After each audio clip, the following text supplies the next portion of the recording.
Do you want to run longer, faster, and without injuries? Then watch this video until the end, because I will share with you 6 exercises that every runner should perform to run longer, faster, and of course, without any injuries. Many runners struggle with the leg strength and the endurance, which lead to the poor performance during the race and increased risk of injury. I've seen many runners pushing through tough training sessions only to be held back by the weak legs. And if you are like me, you probably notice that your legs are starting feeling like a jelly when you're running uphill or going downhill, and it's really difficult to maintain and keep that steady pace. Weak legs can also lead to the risk of injury, and this is the last thing that you want when you're just preparing for the big race. However, with the stronger legs, you'll be able to power through those tough miles and finish your race and go to that finish line with the confidence.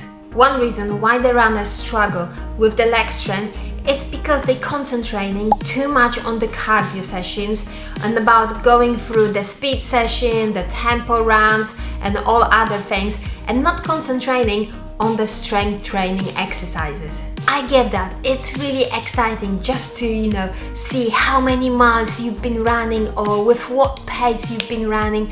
However, if you forget about the strength training, this can lead to the serious consequences. So buckle up, because we're going into the main video where I will tell you about those 6 exercises and what's so special about them that will help you with your running. So the first exercise that it's the must, it's squats, and squats will target your quads, your hamstring, your calves, your core. So these are the muscles that are working during the run. Squats will help you to develop explosive power that will help you to push off the ground with much more force and increase your running speed. As you progress, you build stronger muscles which lead to the efficient running, so you can cover more miles with less effort. And of course, these muscles as well protect the joints, so obviously that decreases the risk of the injury, and that is one of our goals. Moving to another exercise, which is lunges. And lunges, the same like squat, will target your quads, your hamstring, your glutes, your core and your calves. They will improve your balance and stability because they force you to balance on one leg. And when you have a better balance, that will lead to a better running form, and that decreases the risk of falling and of course the injuries. And another reason why lunges are must, it's because they increase flexibility. Lunges stretch the hip flexors and the hamstring, which also prevents the tightness and improve running efficiency. I'm pretty sure that this happened to you too, when you started running and then you started feeling suddenly a pain in one leg where the other leg was perfectly fine, and perhaps the pain was in your hamstring or in your glute. And that's why the lunges are perfect for us runners, because they will work each leg independently and then removing any muscle imbalances, so we can have 2 strong legs and just push on through the miles without any pain whatsoever.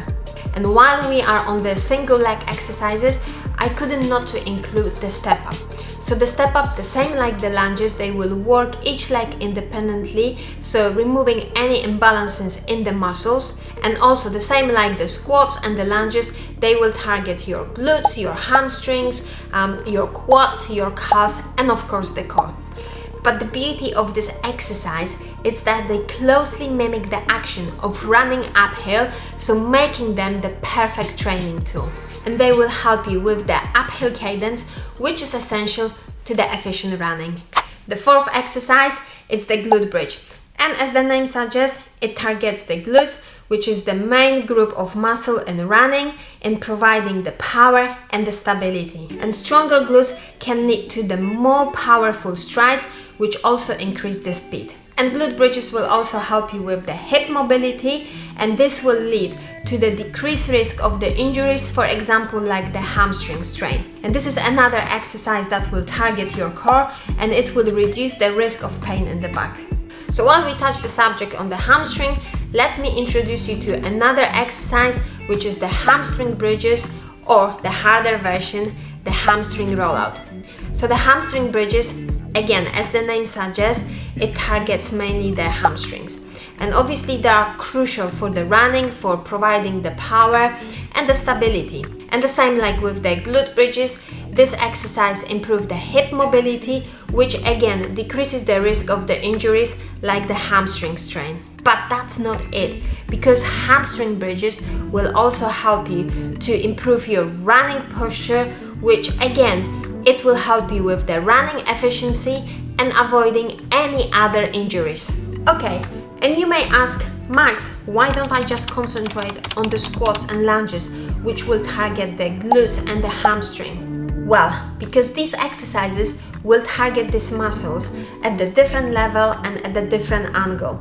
For example, squats will target more quads than the glutes and the hamstring. And yeah, of course, you can play with the different stances, etc. But I want to simplify the list with the exercises that you must perform if you want to improve your running, but at the same time, not to spend ages at the gym. It's time for the last exercise, but it doesn't mean that it's the least important exercise. No, these are all equally important. So this is a calf raises.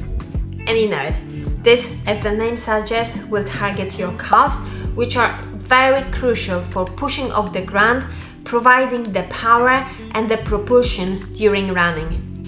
I haven't met any runner yet who didn't have the problem with the calf strain in the running journey.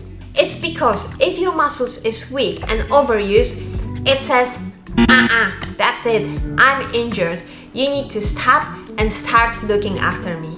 So the strong calf muscles can prevent the common injuries with the calf strains and the tears, but also they can reduce the risk of the ankle sprains. By incorporating these exercises into your workout routine, you will start noticing the improvements in your running efficiency and overall performance. Your legs will feel stronger, your running form will improve, and you will be able to power through those tough miles with ease. Remember to start slowly and gradually increase the intensity and the frequency of your workouts as you build strength and the endurance. To summarize, focusing on these essential leg exercises will not only help you to strengthen your muscles, but also improve your overall running performance and crush your next race. If this video was helpful for you, come on, do me a favor and hit that subscribe button, because it will help me to grow and help more people to avoid the injuries and improving their running performance. And if you are planning to run races longer than 100 miles, then watch this video where I shared 5 lessons that I learned from my last race where I ran over 100 miles. But right now, peace out.